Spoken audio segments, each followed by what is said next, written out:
Secret Service members rushing Donald Trump off the stage last night in Reno, Nevada, after reports that someone in the crowd shouted the word gun.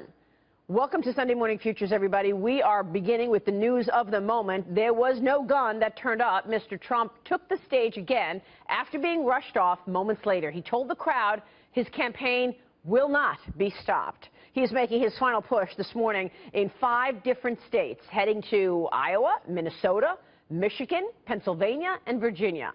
Senator Jeff Sessions is a Trump advisor. He joins me right now live. And, Senator, it is good to see you. Thanks so much for joining us. Great, Maria. Nice to be with you. I'll It's an exciting time. He's like a machine. I mean, Trump is going to be in Florida, in North Carolina today and tomorrow, plus Michigan, that rust belt of the country. How is the team feeling with just 2 days to go? Well, they're feeling really good, and he is a leader. He's inspired the whole team. He'll be doing twice the stops that Hillary Clinton will be doing in the last few days. It's been my image for a long time, my vision for him in this last week to barnstorm this country, talking directly to millions of Americans, explaining that he is going to defend their interests, and we've had way too much attention on big business, money interests, foreign interest, global interest, instead of the people's interest. And to a large degree, that's what this election is about. Yeah, there's been a lot of back and forth between the two campaigns throughout the year, but in these final few days, it feels like Trump has pivoted toward let's reveal a positive message. Let's talk about what we can do for the country, whereas Hillary Clinton so far has been really on that attack mode of Trump, as opposed to telling people what they're actually voting for. Is that the strategy? I couldn't agree more.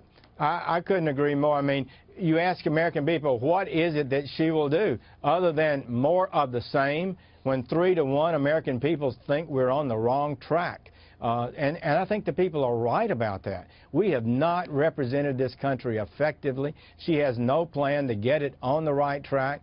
Donald Trump is a leader. He's a man who believes in results, not talk. He judges himself by what he accomplishes that you can see and touch. And I believe he'll be a great president. I think people are seeing that more and more, and I think his instincts on every major issue take a country in the right direction. Well, I know what he has talked about in terms of his economic plan: lower taxes, roll back regulation, tap into energy, perhaps redo trade deals that are not advantageous to America. But what are the other important messages? What's most important for him to communicate to voters with these just 2 days left? I think he needs to continue to make clear that he's doing this for us, for the average American who goes to work every day, and he understands our problems and the problems of decent people who worry about being able to buy new tires for their car, a vacation for their family, fees at school. People are struggling out there. He seems to understand that, despite the fact that, you know, he's a wealthy businessman. And I think he can convey to the American people that his experience puts him in a position to turn this country around and get it growing again. And that's what people really need the confidence in, right? Believing that, yes, maybe they're taking a risk, maybe they're making a bet on somebody who's an outsider, not in politics, but maybe he also will do something to actually improve the situation. I want to talk about this letter that you penned along with others like Rudy Giuliani, Frank Keating, Victoria Toensing, and Henry McMaster. And this is a letter basically saying, look, it is time for Loretta Lynch to appoint a special counsel. Because this brings me to the question of the morning after. Regardless of who wins, Senator, you're going to have the next day, and you're going to have real issues on the table. Will Hillary Clinton be able to make important decisions when she's got these investigations overhanging? What does the morning after look like for Trump, and what do you want to see in terms of this special counsel? Well, you should never politicize criminal investigations or prosecution. We should never do that.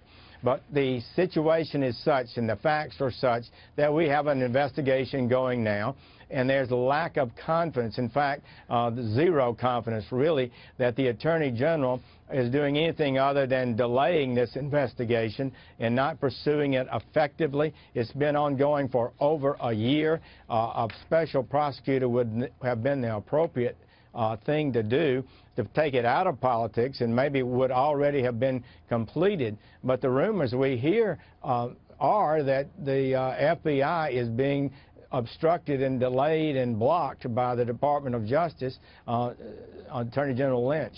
So I think this is a serious matter. We just got to have integrity in our criminal justice system.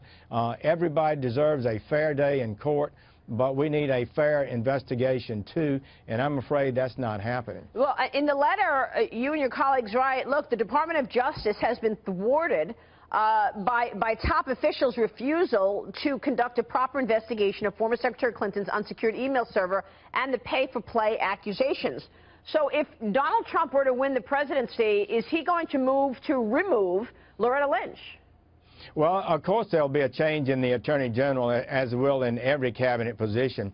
Remember, Loretta Lynch serves at the pleasure of President Obama. She doesn't have a termed office. She knows who appointed her, and she knows whose pleasure she serves at. So we need an independent person that's not politically connected, that people in America can have confidence in, to take over this investigation and make sure it's done correctly, to bring charges if needed, hopefully not charges, hopefully they're not needed. But there's some serious allegations here that the American people need to know are fully investigated.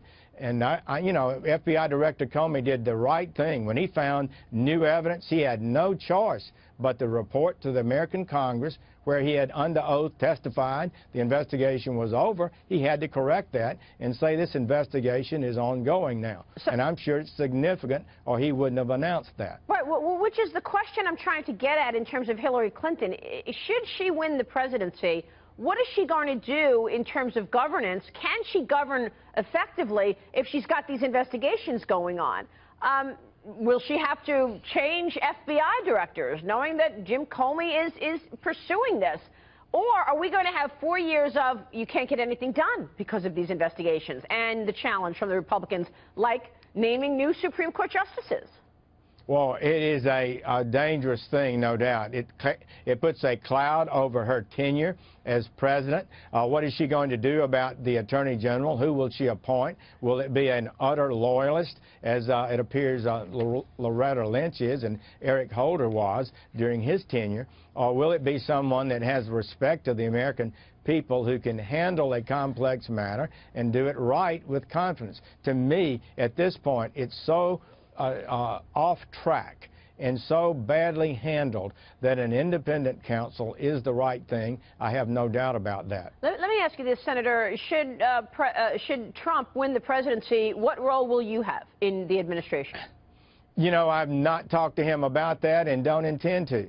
I expect to be in the Senate unless he asks me to do something else, in which case I would consider that. But I do believe he's moving forward. He's talking to a number of people. He has an effective transition team that's studying the issues out there, like both candidates have. And I believe he would be able to establish an administration of competence and integrity, people of ability and judgment who can help lead this country and get it back on the right track again. And we should point out that you've done an incredible amount of work regarding immigration.